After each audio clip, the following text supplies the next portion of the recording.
ভাবুন তো একবার, একটা নির্জন গ্রামের রাস্তা, মাঝরাত, আর একজন সাইকেল আরোহী একা ফিরছে। যেটা ছিল ঘরে ফেরার একটা সাধারণ যাত্রা, সেটাই কিভাবে একটা হাড় হিম করা অভিজ্ঞতায় বদলে গেল। চলুন সেই গল্পটাই শোনা যাক, যেখানে এক রাতের সাক্ষাৎ চিরস্থায়ী এক দুঃস্বপ্নে পরিণত হয়েছিল।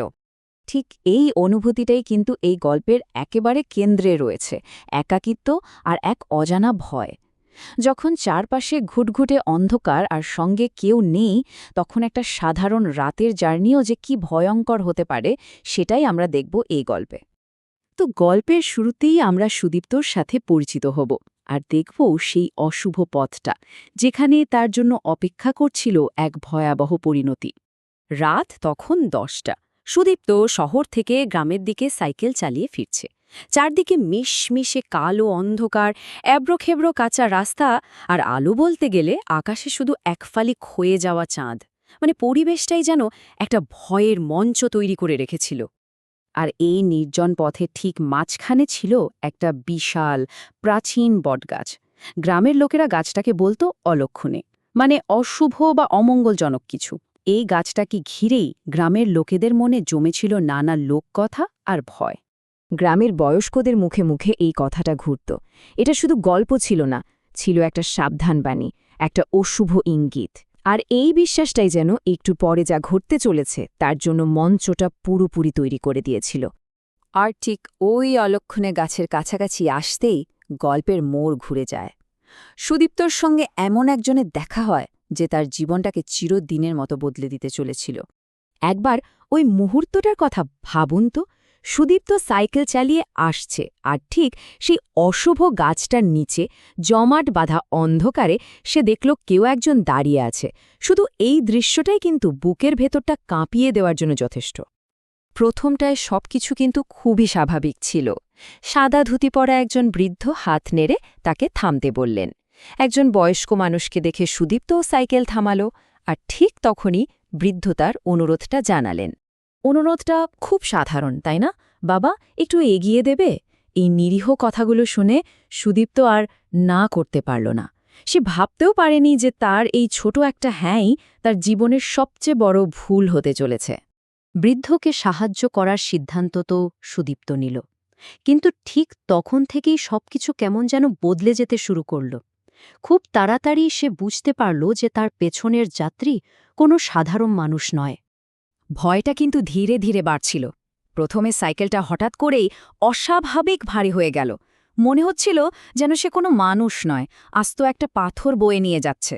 সে অবাক হয়ে কথাটা বলতেই উত্তরে ভেসে এলো একটা গাছ ছমছমে শীতল হাসি, আর তারপরেই তার কাঁধে এসে পড়ল দুটো বরফের মতো ঠান্ডা হাত।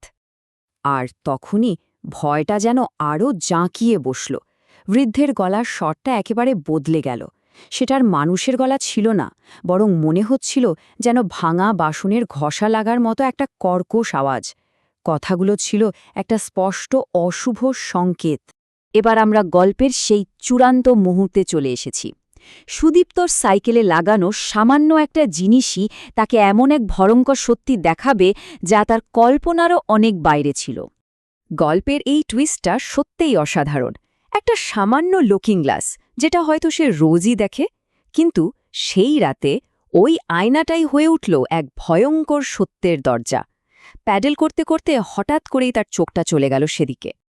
এক মুহূর্তের জন্য ভাবুন তো, পেছনের যাত্রী কথা বলছে, তার ভার অনুভব করা যাচ্ছে, কিন্তু আয়নায় যা দেখা গেল তা সম্পূর্ণ অন্য কিছু। কি দেখল সুদীপ্ত?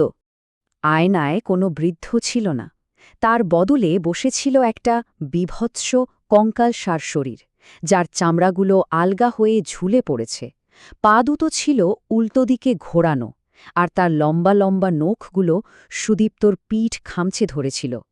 এই দৃশ্য যে কোনো মানুষের মনুষ্যত্বাকে নাড়িয়ে দেওয়ার জন্য যথেষ্ট। সেই রাতের ঘটনা হয়তো সেখানেই থেমেছিল, কিন্তু তার প্রভাব, সেই ভয়ঙ্কর অভিজ্ঞতার পর সুদীপ্তর জীবনে কি ঘটল আর সেই অভিশাপটা কিভাবে তার পিছু ছাড়ল না, চলুন এবার সেটাই দেখি।